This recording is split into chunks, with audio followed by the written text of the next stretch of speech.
ഈ വർഷത്തെ civil services prelims പരീക്ഷയ്ക്ക് ഇനി 100 സങ്കീർണ ദിവസങ്ങൾ മാത്രമാണ് ബാക്കി. അവസാനത്തെ 100 ദിവസങ്ങൾ ഇഫക്റ്റീവായി എഫിഷ്യൻ്റായി എങ്ങനെ യൂട്ടിലൈസ് ചെയ്യാം എന്നുള്ളതിനെ സംബന്ധിച്ച് ആസ്പിരന്റ് കമ്മ്യൂണിറ്റിക്കിടയിൽ ഒരുപാട് സംശയങ്ങളുണ്ടായിരിക്കാം. ഈ സംശയങ്ങൾക്ക് മറുപടിയുമായാണ് സൈലം IAS ഇന്ന് നിങ്ങളുടെ മുന്നിലെത്തിയിരിക്കുന്നത്.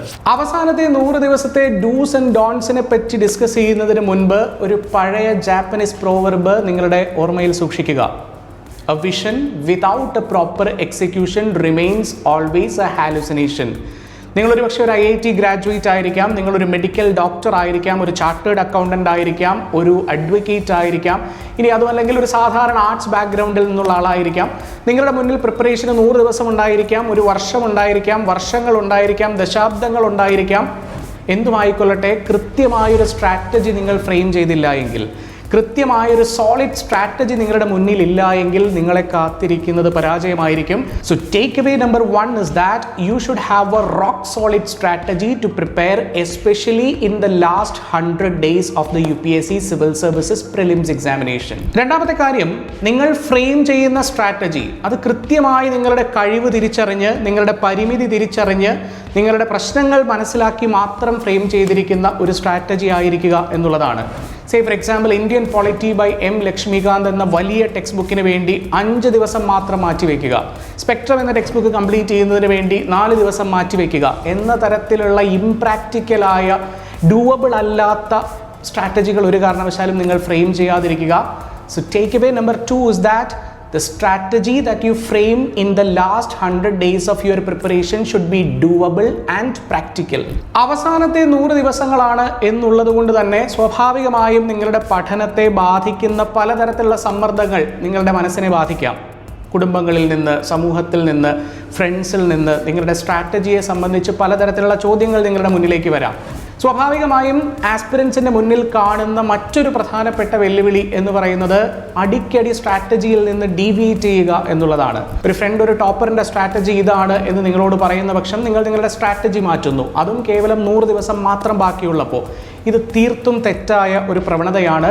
നിങ്ങൾക്ക് സ്ട്രാറ്റജിയിൽ നിന്ന് ഡീവിയേറ്റ് ചെയ്യണമെന്നുണ്ടെങ്കിൽ അത് കൃത്യമായ ഇൻട്രോസ്പെക്ഷനും ഗൈഡൻസിനും വിധേയമായിക്കൊണ്ട് മാത്രമായിരിക്കണം.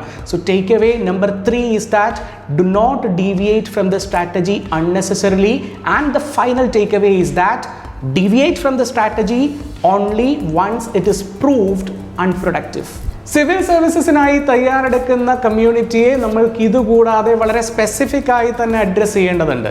ഒന്ന് ഒരു ബിഗിനർ കമ്മ്യൂണിറ്റിയും മറ്റൊന്ന് ഒരു വെറ്ററൻ കമ്മ്യൂണിറ്റിയുമാണ്. ഒരു PCM കോഴ്സിന് ശേഷം ആദ്യമായി പ്രിലിംസിനായി തയ്യാറെടുക്കുന്നവരെ ബിഗിനർ കമ്മ്യൂണിറ്റി എന്നും, രണ്ടാമത്തെയോ മൂന്നാമത്തെയോ അറ്റംപ്റ്റിനായി തയ്യാറെടുക്കുന്നവരെ ഒരു വെറ്ററൻ കമ്മ്യൂണിറ്റി എന്നോ ക്ലാസിഫൈ ചെയ്യാം. വെറ്ററൻ കമ്മ്യൂണിറ്റിയെ സംബന്ധിച്ച് അവർ 1-2 വർഷക്കാലം എടുത്ത് ആർജിച്ച ഒരു ആൻസർ റൈറ്റിംഗ് സ്കില്ല്, അതേപ്പറ്റി ഈ 100 ദിവസം മറന്നു കളയണമോ എന്നുള്ളതാണ് മറ്റൊരു സംശയം. കൃത്യമായി തന്നെ പറയട്ടെ, ആൻസർ റൈറ്റിംഗ് സ്കില്ല് ഒരു കാരണവശാലും വിട്ടുകളയാൻ പാടില്ല.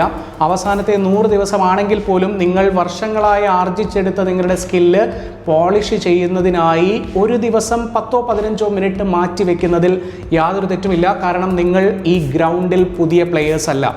എന്നാൽ ബിഗിനർ കമ്മ്യൂണിറ്റിയെ സംബന്ധിച്ച് ഒരുപക്ഷെ ഒരു PCM കോഴ്സിന് ശേഷം ആദ്യമായി പ്രിലിംസിനായി തയ്യാറെടുക്കുന്ന ഒരു കമ്മ്യൂണിറ്റിയാണ്.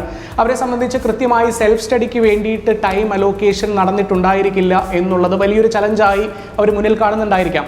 അവരെ സംബന്ധിച്ച് തൽക്കാലം അവർക്ക് മാറ്റിവെക്കാൻ സാധിക്കുന്ന കുറച്ച് കാര്യങ്ങളുണ്ട്. ഒന്ന് ആൻസർ റൈറ്റിംഗ് ആണ്, ഒന്ന് മെയിൻസ് പ്രിപ്പറേഷൻ ആണ്, രണ്ടാമത്തേത് തൽക്കാലത്തേക്ക് കറണ്ട് അഫയേഴ്സിനെ പറ്റി അവർക്ക് മറക്കാം.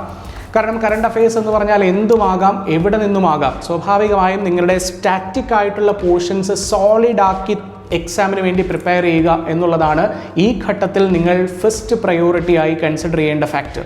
ഇതുകൂടാതെ ബിഗിനേഴ്സ് ആണെങ്കിലും വെറ്ററൻസ് ആണെങ്കിലും കൃത്യമായ ഫ്രീക്വൻസിയിൽ മോക്ക് ടെസ്റ്റുകൾ അറ്റൻഡ് ചെയ്യുക എന്നുള്ളതിൻ്റെ പ്രാധാന്യത്തെപ്പറ്റി മറന്നു കളയാൻ പാടില്ല. കാരണം മോക്ക് ടെസ്റ്റുകളാണ് നിങ്ങളെ സംബന്ധിച്ച് നിങ്ങൾ എവിടെയാണ്, നിങ്ങൾ എത്രത്തോളം എത്തി എന്നുള്ള ധാരണ നിങ്ങൾക്ക് നൽകുക. സ്വാഭാവികമായും ഈ സെൽഫ് ഇൻട്രോസ്പെക്ഷൻ എന്ന് പറയുന്നത് വളരെ ഇമ്പോർട്ടൻ്റ് ആണ്. മോക്ക് ടെസ്റ്റ് അറ്റൻഡ് ചെയ്തു എന്നുള്ളത് കൊണ്ട് മാത്രം കഴിയുന്നില്ല. അറ്റൻഡ് ചെയ്ത് പറ്റിയിട്ടുള്ള പ്രശ്നങ്ങളെപ്പറ്റി മനസ്സിലാക്കി അത് പഠിക്കാനുള്ള ശ്രമവും ഈ 100 ദിവസത്തെ ഇമ്പോർട്ടൻ്റ് ടാസ്കിൽ ഒന്നായി നിങ്ങൾ മെൻഷൻ ചെയ്യേണ്ടതാണ്. അവസാനത്തെ 100 ദിവസം ഇഫക്റ്റീവ് ആക്കാൻ വേണ്ടി മറ്റൊരു പോംവഴിയാണ് കമ്പൈൻ സ്റ്റഡി എന്ന് പറയുന്നത്. സ്വാഭാവികമായും 3, 4, 5 ബ്രെയിൻ ഒരേ സമയം ചിന്തിക്കുന്നത് ഒരു ബ്രെയിൻ ഒറ്റയ്ക്കിരുന്ന് ചിന്തിക്കുന്നതിനേക്കാൾ വളരെയധികം കൂടുതലായിരിക്കും എന്നുള്ളത് കൊണ്ട് ഒരു നിശ്ചിത സമയം എല്ലാ ദിവസവും നിങ്ങൾക്ക് കമ്പൈൻ സ്റ്റഡിക്ക് മാറ്റി വെക്കാവുന്നതാണ്. പക്ഷേ കമ്പൈൻ സ്റ്റഡി ഒരിക്കലും കമ്പൈൻ എൻ്റർടൈൻമെൻ്റ് ആയി മാറിപ്പോകാതിരിക്കാൻ പ്രത്യേകം ശ്രദ്ധിക്കണമെന്ന് മാത്രം. നിങ്ങളുടെ സമയം നിങ്ങളുടേത് മാത്രമാണ് എന്ന ബോധ്യത്തിൻ്റെ അടിസ്ഥാനത്തിലായിരിക്കണം നിങ്ങളുടെ ഓരോ ദിവസത്തെ പ്രിപ്പറേഷനും. ഇനി ഒടുവിലെ അവസാനത്തെ 7 ദിവസം എങ്ങനെ യൂട്ടിലൈസ് ചെയ്യും എന്നുള്ളതിനെ പറ്റിയാണ്. അവസാനത്തെ 7 ദിവസം നിങ്ങൾ ക്വസ്റ്റ്യൻ പേപ്പേഴ്സിലൂടെ ആയിരിക്കണം നിങ്ങളുടെ ലേണിംഗ് എക്സസൈസ് മുന്നോട്ട് കൊണ്ടുപോകേണ്ടത്. പരമാവധി ചോദ്യപേപ്പറുകളിലൂടെ പഠിച്ച കാര്യങ്ങൾ റിവൈസ് ചെയ്യാൻ ശ്രമിക്കുക. UPSC സിവിൽ സർവീസസ് പരീക്ഷയ്ക്ക് പുറമെ UPSC നടത്തുന്ന മറ്റ് പരീക്ഷകളുടെ ക്വസ്റ്റ്യൻ പേപ്പറുകൾ കൂടി ഈ എക്സസൈസിനായി നിങ്ങൾക്ക് പരിഗണിക്കാവുന്നതാണ്. ഇനി അവസാനത്തെ 2 ദിവസം, ഏറ്റവും ക്രൂഷ്യലായിട്ടുള്ള അവസാനത്തെ 2 ദിവസം എന്ത് ചെയ്യണം? പഠനത്തെപ്പറ്റി മറക്കണമോ, പഠനത്തെപ്പറ്റി ഓർക്കണമോ, പഠനത്തിൻ്റെ സമ്മർദ്ദത്തിൽ മുന്നോട്ട് പോകണമോ എന്ന സംശയമായിരിക്കും നിങ്ങളുടെ മനസ്സിൽ. അവസാനത്തെ 2 ദിവസം പൂർണ്ണമായും റിലാക്സ് ചെയ്യുന്നതിന് വേണ്ടി മാറ്റിവെക്കുക.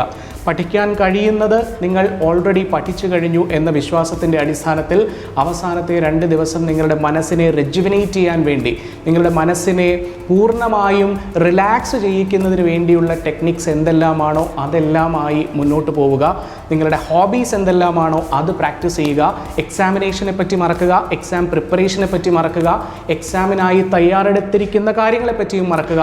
സ്വാഭാവികമായും നിങ്ങളുടെ എക്സാമിനേഷൻ ഹാളിലെത്തുമ്പോൾ നിങ്ങളുടെ പ്രിപ്പറേഷൻ ഇക്കാലം അത്രയും സോളിഡ് ആയിരുന്നുവെങ്കിൽ അതിന് ഒരു റിവാർഡ് എക്കാലവും ഉണ്ടായിരിക്കും. So all the best for your last 100 days preparation.